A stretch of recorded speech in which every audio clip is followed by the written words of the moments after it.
Braves Nationals in the nation's capital, and that Nationals offense had it rolling. They got some big hits by Anthony Rendon, should be an all-star. Bryce Harper, Daniel Murphy led the Nats to the 10-5 victory. Dylan, when you look at the Nationals record, currently 52-36, what are your expectations for them in the second half of the season?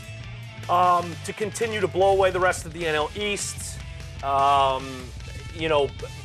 Chest puffed out, head held high, going into the playoffs. And I think they have very, very serious aspirations of winning a World Series. I think obviously they're aware that the Dodgers are a very good team. They're aware that the Diamondbacks and some other of these teams kind of wait to see what happens with the Central Division. Can the Cubs or Cardinals make a push? Is it going to be the Brewers? But I think when you look at the Dodgers and the Nationals, they're the two best teams in the National League.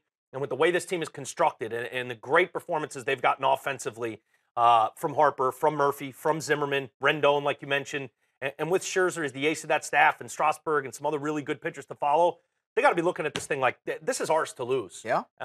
So, it's been a great first half for this team. I think they're kind of lucky that the rest of this division is just trash. So they can, they can kind of angle themselves to make sure they figure out that bullpen, acquire a closer, or if you got someone down on the farm, which if they do, why hasn't he been up? Because that's been the big Achilles heel of this team.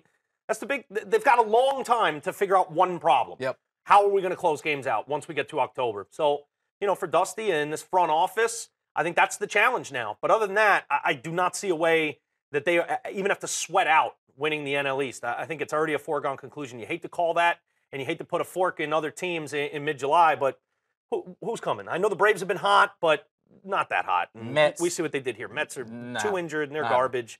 Marlins, Phillies, they're not doing anything. So I think they're going to run away with this thing, not sweat it. They got to figure out that closer, and if they can do that, I think they're going to be a real fascinating team to see how far they can go once we get to October. 120 Sports, we have all your updates. We're always on demand.